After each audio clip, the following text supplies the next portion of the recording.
ओम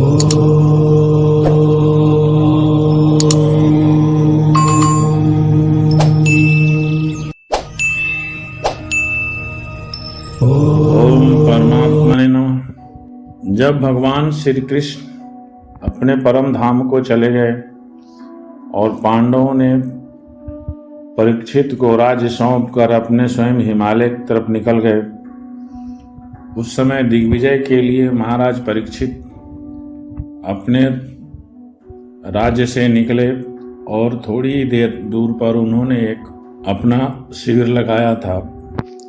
उन्हें एक आश्चर्यजनक दृश्य दिखाई पड़ा। उन्होंने देखा कि एक पैर से कोई वृषभ बहुत प्रताड़ित हुआ है और उनके साथ एक गाय भी है जो बहुत दुखी है, उसके आंसू बह रहे हैं। तब परीक्षित ने कहा, हे धेनुपुत्र, अब आप शोक न करें, इस शूद्र से निर्भय हो जाएं। गो माता, मैं दुष्टों को दंड देने वाला हूं, अब आप रोएं नहीं, आपका कल्याण हो। देवी, जिस राजा के राज्य में दुष्टों के उपद्रव से सारी प्रजा त्रस्त रहती है, उस राजा की कीर्ति, आयु, ऐश्वर्य और परलोक नष्ट हो जाता है। राजाओं का परम धर्म यही है कि वे दुखियों का दुख दूर करे। यह महादुष्ट और प्राणियों को पीड़ित करने वाला है, तब मैं अभी इसे मार डालूंगा। सुरभि नंदन, आप तो 4 पैर वाले जीव हैं, आपके 3 पैर किसने काट डाले? श्री कृष्ण के अनुयायी राजाओं के राज्य में कभी कोई भी आपकी तरह दुखी न हो। वृषभ, आपका कल्याण हो। बताइए, आप जैसे निरपराध साधुओं का अंग भंग करके किस दुष्ट ने पांडवों की कीर्ति में कलंक लगाया है? यहाँ परीक्षित उन्हें साधु का वेश या साधु बोलते हैं। इसका अर्थ यही हुआ कि वृषभ धर्म का प्रतीक है और धर्म 4 स्तंभों पर खड़ा रहता है। वही स्तंभ उन्होंने उसके 4 पैर के रूप में कहा है, जो कि उस समय तक इसके 3 स्तंभ नष्ट हो चुके थे। वही पूछ रहे हैं कि आप जैसे निरपराध साधुओं का अंग भंग करके किस दुष्ट ने पांडवों की कीर्ति में कलंक लगाया है? जो किसी निरपराध प्राणी को सताता है, उसे चाहे वह कहीं भी रहे, मेरा भय अवश्य होगा। दुष्टों का दमन करने से साधुओं का कल्याण ही होता है। जो उदंड व्यक्ति निरपराध प्राणियों को दुख देता है, वह साक्षात देवता ही क्यों न हो, उसके भुजाओं को काट डालूंगा मैं। बिना आपत्ति काल के मर्यादा का उल्लंघन करने वालों को शास्त्रानुसार दंड देते हुए अपने धर्म में स्थित लोगों का पालन करना राजाओं का परम धर्म है। फिर धर्म ने कहा, हे राजा, मैं अपने दुख का कारण किसको बताऊं? कोई अपने आप को ही दुख का कारण बताते हैं, कोई प्रारब्ध को कारण बताते हैं, तो कोई कर्म को, कुछ लोग स्वभाव को, तो कुछ लोग ईश्वर को दुख का कारण मानते हैं। किन्हीं किन्हीं का ऐसा निश्चय है कि दुख का कारण न तो तर्क के द्वारा जाना जा सकता है और न वाणी के द्वारा बतलाया ही जा सकता है। राजर्षि, अब इनमें से कौन सा मत ठीक है, यह आप अपनी बुद्धि से ही विचार कर लीजिए। इस प्रकार परीक्षित ने कहा, धर्म का तत्व जानने वाले वृषभदेव, आप धर्म का उपदेश कर रहे हैं। अवश्य ही आप वृषभ के रूप में स्वयं धर्म हैं। आपने अपने को दुख देने वाले का नाम इसलिए नहीं बताया है कि अधर्म करने वाले को जो नरक आदि प्राप्त होते हैं, वही चुगली करने वाले को भी मिलते हैं। अर्थात चुगली करना एक महान पाप होता है। यही सिद्धांत निश्चित है कि प्राणियों के मन और वाणी से परमेश्वर की माया के स्वरूप का निरूपण नहीं किया जा सकता। धर्मदेव, सत्ययुग में आपके 4 चरण थे, तप, पवित्रता, दया और सत्य। अर्थात धर्म इन 4 चरणों पर टिका रहता है। पहली तपस्या, दूसरी पवित्रता, तीसरी दया और चौथा सत्य। इन्हीं 4 चरणों पर धर्म टिका रहता है और धर्म स्थायी रहता है। इस समय अधर्म के अंश गर्व, आसक्ति और मद जब गर्व, आसक्ति और मद होता है तो धर्म के 3 चरण नष्ट हो जाते हैं।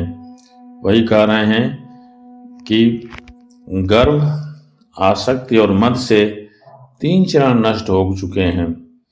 केवल एक चौथा चरण सत्य ही बचा रहा। उसी के बल पर आज जी रहे हैं। असत्य पुष्ट हुआ यह अधर्म रूप कलियुग उसे भी ग्रास कर लेना चाहता है।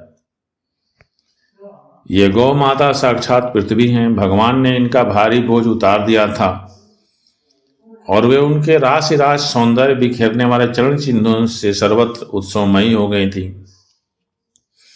लेकिन श्री कृष्ण के परम धाम जाने से ये परेशान हैं, बेचैन हैं। इस प्रकार धर्म और पृथ्वी को सांत्वना दी। फिर उन्होंने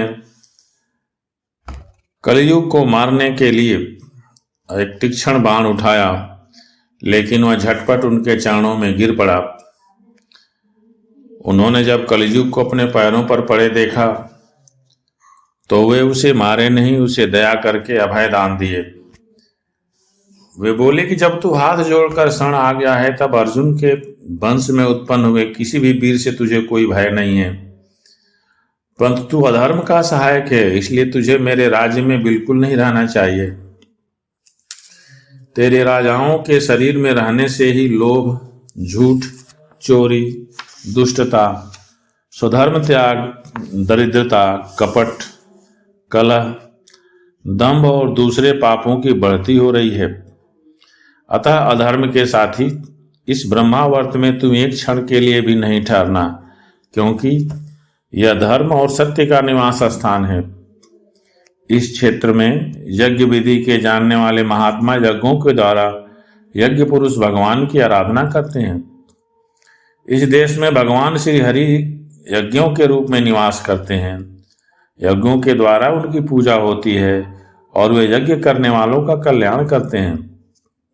वे सर्वात्मा भगवान वायु की भांति समस्त चराचर जीवों के भीतर और बाहर एक रस स्थित रहते हुए उनकी कामनाओं को पूर्ण करते रहते हैं। कली ने कहा, सम्राट, आपकी आज्ञा से जहां कहीं भी मैं रहने का विचार करता हूं, वहीं देखता हूं कि आप धनुष पर बाण चढ़ाए खड़े हैं। हे धार्मिक शिरोमणि, आप मुझे वह स्थान बतलाइए जहां मैं आपकी आज्ञा का पालन करता हुआ स्थिर होकर रह सकूं, जहां मुझे आपसे भय न हो। इस प्रकार कलियुग की प्रार्थना सुनने के बाद राजा परीक्षित ने उसे 4 स्थान दिए थे। द्यूत अर्थात जुआ, मद्यपान अर्थात शराब, स्त्री संग और हिंसा। इन स्थानों में क्रमशः असत्य, मद, आसक्ति और निर्दयता, ये 4 प्रकार का धर्म निवास करते हैं।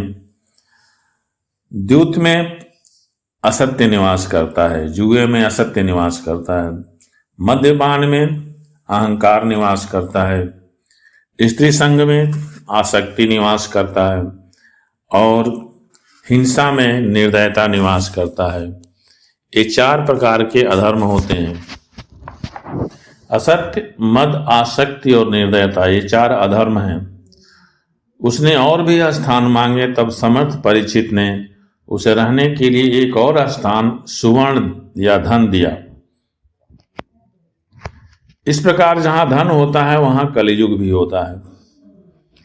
इस प्रकार कलियुग के 5 स्थान हो गए: झूठ, मद, काम, वैर और रजोगुण। ये 5 स्थान कलियुग के हैं। परीक्षित के दिए हुए इन्हीं 5 स्थानों में अधर्म का मूल कारण कली उनकी आज्ञाओं का पालन करता हुआ निवास करने लगा। इसलिए आत्मकल्याणकारी पुरुष को इन 5 स्थानों का सेवन कभी भी नहीं करना चाहिए। धर्मोपदेष्टा गुरुओं को तो बड़ी सावधानी से इनका त्याग कर देना चाहिए। राजा परीक्षित ने उसके बाद वृषभ रूप धर्म के 3 चरण तपस्या, शौच और दया जोड़ दिए और आश्वासन देकर पृथ्वी का संवर्धन करने लगे। अर्थात राजा परीक्षित ने जो धर्म के 3 चरण समाप्त हो चुके थे, फिर से उन्हें स्थापित कर दिए, अर्थात उस समय धर्म के 4 पैर हो गए थे। वे ही महाराजा परीक्षित उस समय अपने राज सिंहासन पर, जिन्हें उनके पितामह महाराजा युधिष्ठिर ने वन में जाते समय दिया था, विराजमान है। इस प्रकार कलयुग को जब उन्होंने 5 स्थान रहने के लिए दिए, तो श्री कृष्ण की कृपा से राजा परीक्षित अपनी माता की कोख में अश्वत्थामा के ब्रह्मास्त्र से जल जाने पर भी मरे नहीं। एक दिन राजा परीक्षित धनुष लेकर वन में शिकार खेलने गए हुए थे। हरिणों के पीछे दौड़ते दौड़ते वे थक गए और उन्हें बड़े जोर की प्यास लगी। जब कहीं उन्हें कोई जलाशय नहीं मिला, तब वे पास के ही एक ऋषि के आश्रम में घुस गए। उन्होंने देखा कि वहां आंखें बंद करके शांत भाव से एक मुनि आसन पर बैठे हुए हैं। इंद्रिय, प्राण, मन और बुद्धि के निरुद्ध हो जाने से वे संसार से ऊपर उठ गए हैं। जागृत, स्वप्न और सुषुप्त, इन तीनों अवस्थाओं से रहित निर्विकार ब्रह्म रूप तुरीय पद में स्थित थे। उनका शरीर बिखरी हुई जटाओं से और कृष्ण मृग चर्म से ढका हुआ था। राजा परीक्षित ने ऐसी ही अवस्था में उनसे जल मांगा, क्योंकि प्यास से उनका गला सूख रहा था। जब राजा को वहां बैठने के लिए तिनके का आसन भी न मिला, किसी ने उन्हें भूमि पर भी बैठने को न कहा, अर्ध और आदर भरी मीठी बातें कहां से मिलती, तब अपने को अपमानित सा मानकर वे क्रोध के बस हो गए।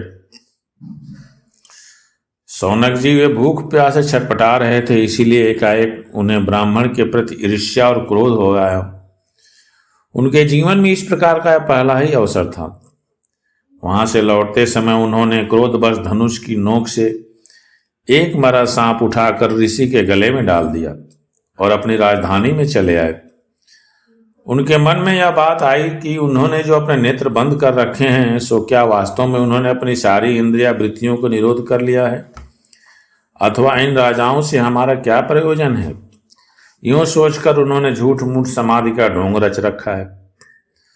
उन समीक मुनि का पुत्र बड़ा तेजस्वी था और दूसरे ऋषि कुमारों के साथ पास ही खेल रहा था।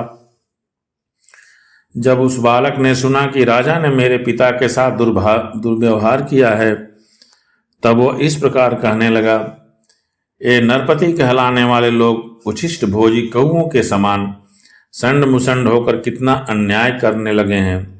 ब्राह्मणों के दास होकर भी ये दरवाजे पर पहरा देने वाले कुत्ते के समान अपने स्वामी का ही तिरस्कार करते हैं। ब्राह्मणों ने क्षत्रियों को अपना द्वारपाल बनाया है, उन्हें द्वार पर रहकर रक्षा करनी चाहिए। इस प्रकार जब उन्होंने सुना कि किसी राजा ने उनके पिता के गले में एक मृतक सर्प डाल दिया है, तो वे सोचे कि मैं अपने तपोबल को दिखाता हूं। अपने साथी बालकों से इस प्रकार कहकर क्रोध से लाल आंखों वाले उस ऋषि कुमार ने कौशिकी नदी के जल से आचमन करके अपने वाणी रूपी वज्र का प्रयोग किया।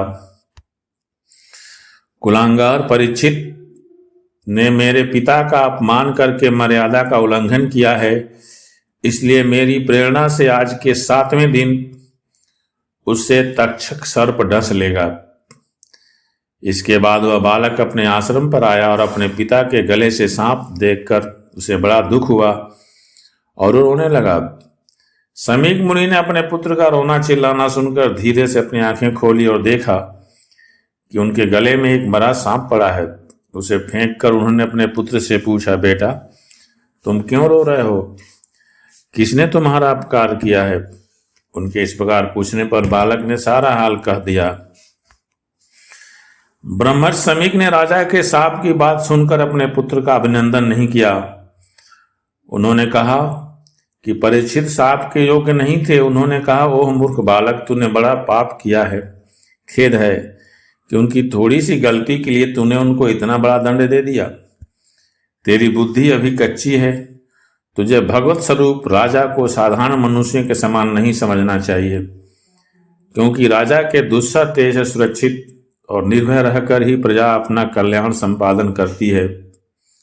जिस समय राजा का रूप धारण करके भगवान पृथ्वी पर नहीं दिखाई देंगे, उस समय चोर बढ़ जाएंगे और अलक्षित भेड़ों के समान एक क्षण में ही लोगों का नाश हो जाएगा। इस प्रकार वे अपने पुत्र को बहुत ही डांटते हुए शब्द में कहा कि तुमने बहुत बड़ी गलती की है और तुम्हें इसका प्रायश्चित करना पड़ेगा। यह कहकर उन्होंने अपने पुत्र से कहा कि जाओ, राजा को उसके श्राप का कारण समझाओ और उसके कल्याण का मार्ग ढूंढने के लिए कहो, क्योंकि श्राप तो अवश्य ही घटित होगा। उन्हें अपने मुक्ति का कारण अवश्य ढूंढना चाहिए। शेष आगे। जय माता।